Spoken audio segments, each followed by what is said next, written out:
O, share ko pala sa inyo mga boss, ito yung mga ginagawa dito sa shop namin sa Quebec, Canada. To siya sa mismong Central Quebec. Ito BMW to, ito yung ginagawa ko ngayon. Natapos na yung buhay ko na, yung buhik na yun, yung dulo, yung bago lang yung hood, yung pinakadulo bago yung hood, tapos blending yung fender. Ito yung gagawin natin ito. So i-repair na natin to.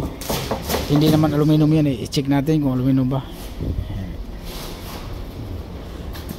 Oh, hindi. So i-repair natin yan. Ito yung mga ginagawa dito.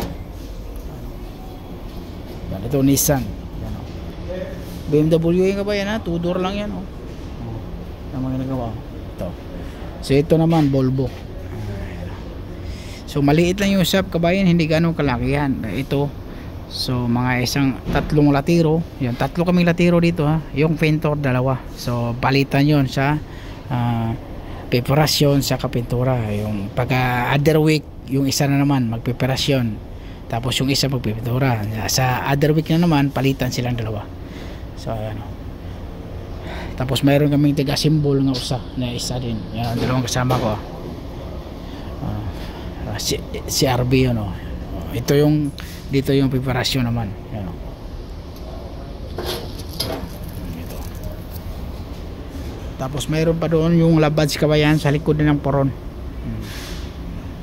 Ano lang kabayan, ganito kalaki lang yung shop namin dito. Pero malaki ha. Yan, oh. Yung tiga-assembly namin oh. Yan oh. Yan, oh. Tiga-assembly yon.